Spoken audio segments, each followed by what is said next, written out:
Number 1, explain why a buffer can be prepared from a mixture of ammonium chloride and sodium hydroxide, but not from ammonia and sodium hydroxide.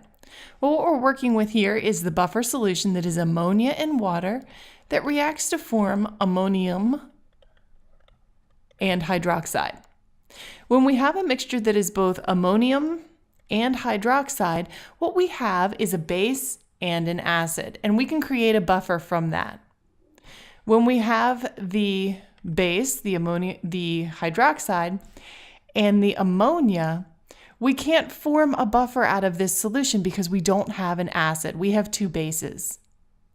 Number 2, explain why the pH does not change significantly when a small amount of acid or base is added to a solution that contains equal amounts of the acid, phosphoric acid, and the salt of its conjugate base. So what we have, I'm going to use just the anion here, and then we'll form the hydronium ion as well. Now, the pH isn't going to change significantly if a little bit of acid or a little bit of base is added because this is a buffer solution. If a little bit of acid is added, then the base, the water in this case, is going to shift that equilibrium in order to re-equilibrate. If a small amount of base is added, then the acid, the phosphoric acid, will neutralize it and the equilibrium will shift in order to re-equilibrate.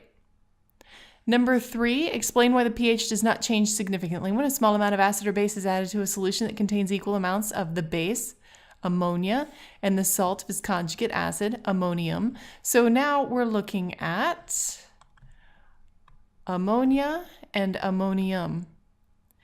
Now here again, we've created another buffer solution. So a small amount of acid will be neutralized by the base, by the ammonia, and a small amount of base that's added will be neutralized by the ammonium salt. Number 4, what is the hydronium ion concentration in a solution of 0.025 molar, this is acetic acid, and 0.03 molar of acetate? And here we're given the chemical equation as well as the Ka. Now there are two different ways to solve this problem, and I'm going to show you both ways.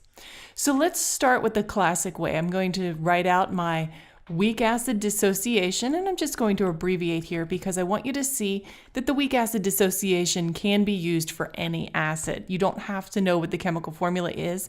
You do have to know how many protons can be removed as acidic protons. Because we're only given one Ka, I have a fairly good feeling that this is going to be a monoprotic or single proton acid. So here I've set that up. So then I have my initial concentrations, which is given to me in the problem, and I'm just going to fill that in. The change, because I have 0 from my hydrogen ion, is going to be removing some of my weak acid, but adding to the product side here. So at equilibrium, we'd look something like this. Now I was told that the Ka is 1.8 times 10 to the negative 5, so I can set up my Ka expression.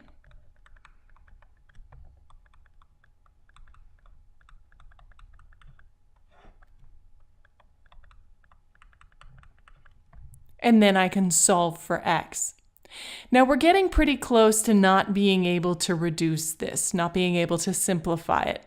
But I'm going to run through the simplification first, and in a future problem I'm going to show you where that simplification doesn't work, an easy way to tell. But right now I'm just going to run this through. So I'm going to multiply both sides by my denominator, so 0.25. Then I'm going to divide that number by 0.030. And I get 1.5 times 10 to the negative 4, and that equals x. Now note that x is my hydrogen ion concentration. So the question asks, what's the hydronium ion concentration? And it should be 1.5 times 10 to the negative 4, right here. Keep in mind from previous material that the hydrogen ion concentration and the hydronium ion concentration should be equivalent. It's just a matter of how the book or how the material has chosen to explain pH and the hydrogen ion concentration. So that's if we work it all the way out. Well, what if we use the Henderson-Hasselbalch equation? The Henderson-Hasselbalch equation is pH equals pKa plus the log of the concentration of the conjugate base over the concentration of the weak acid. The pKa is 4.74. Remember, to find the pKa, you take the negative log of the Ka. So I'm going to add that to the log of the ratio of the acetate, which is given to me as 0.030, over the weak acid, 0.25. So in the calculator,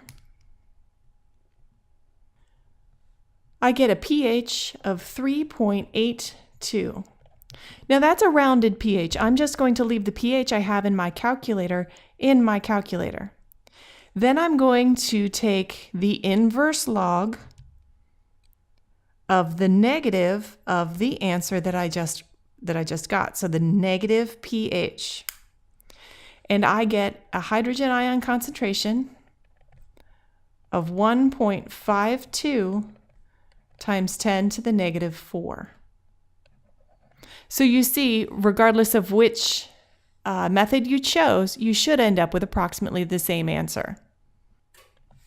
Number 5, what's the hydrogen ion concentration in a solution that has this amount of weak acid and this amount of conjugate base? Well, because I worked everything through 2 ways with number 4, I'm just going to use the Henderson-Hasselbalch with number 5. Remember, pH equals pKa plus the log of the ratio of the conjugate base to the weak acid. So I'm going to take the pKa first, which is going to be the log of 4.5 times 10 to the negative 5th, and I get a pKa of 4.35. Then I need to determine which is going to be the conjugate base and which is going to be the weak acid.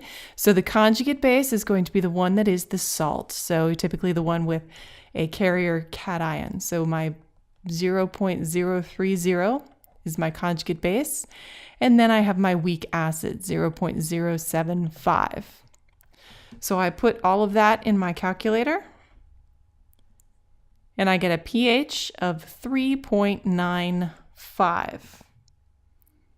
Now that doesn't answer the question, what's the hydrogen ion concentration? Well, in order to find the hydrogen ion concentration, I need to take the inverse log of the negative pH.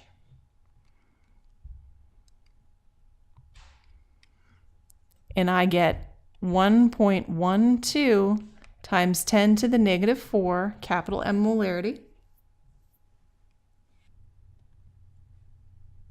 Number 6, what's the hydroxide ion concentration in a solution of 0.125 molar of this substance and 0.130 molar of this substance?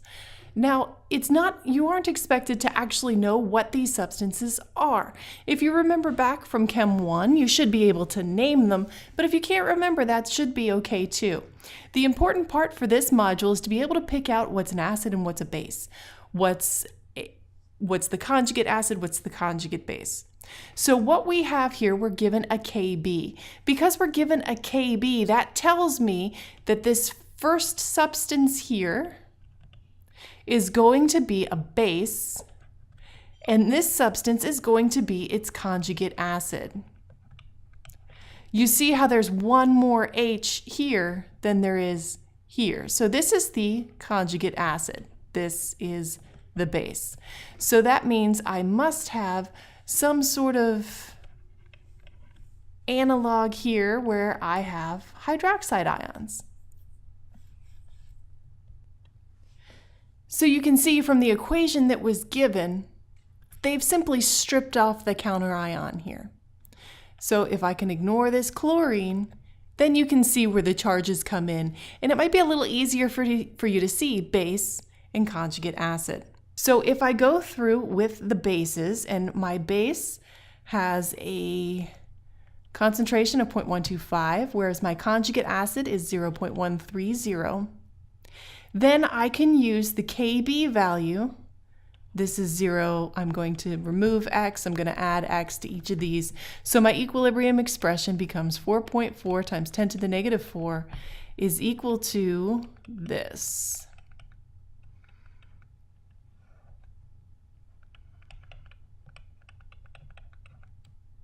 Now, in most cases, I would be uncomfortable with simplifying this.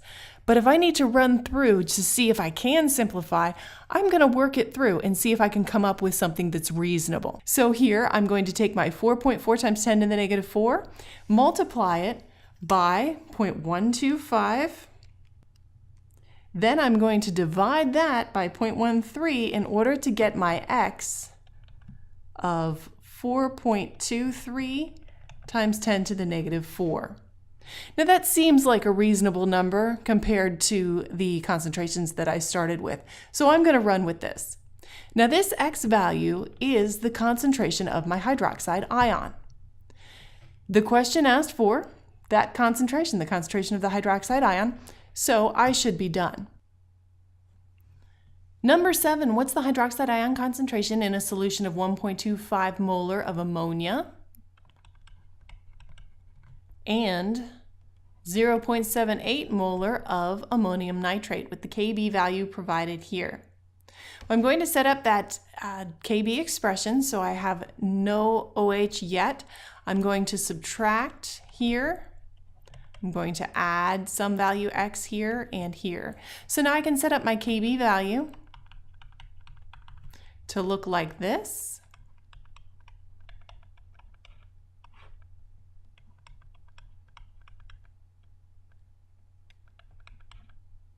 Now I can simplify.